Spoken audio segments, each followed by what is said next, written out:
Hi, my name is Emily Kravich, student intern for the Picker Art Gallery at Colgate University, graduating class of 2021.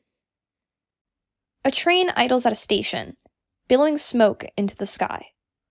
As a stream runs down the side of the mountain, the sky itself looks like it's moving. The church in the center is depicted in stark white compared to the rest of the image.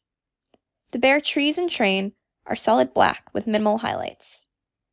A great deal of contrast appears from the bright sky surrounding the black smoke billowing across the white church. The artist, Lee Brown Coy, was from central New York and grew up in the town of Tully. He worked in many places around the region. He was an artist of many creative abilities and styles. His various styles ranged from realism, geometric, cartoon, and to his most notable style, macabre. Coy became well known in the 1950s and 60s as an artist for pulp magazines, when he began illustrating the horrific figures and scenes from the minds of those like H.P. Lovecraft, August Derleth, and Ray Bradbury. I've spent a lot of time with Coy as a student at Colgate.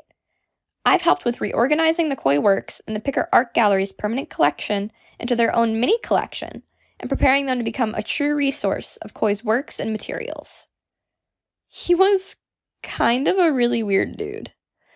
One of my personal favorite works, hidden within the collection, are these funeral sketches Coy produced. I could just imagine him sitting there with his sketch pad out, doodling the pastor. They've just sat weirdly with me ever since I've seen them, and I think it affects how I see every other Coy work since. Woodcuts fascinate me because it takes so long to produce a single block, which can then be used to reproduce the image multiple times over. Considering depth on the carving, if Coy wanted some places to have little differences in them, it required a very deft hand and control of the tools used to make sure that areas of the image did not become too muddy.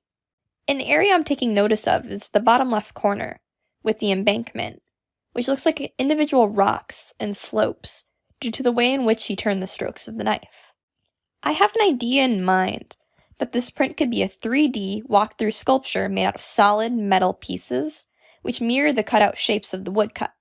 Standing from a distance would produce the same image as the actual print, but moving closer would allow the viewer to walk through the scene.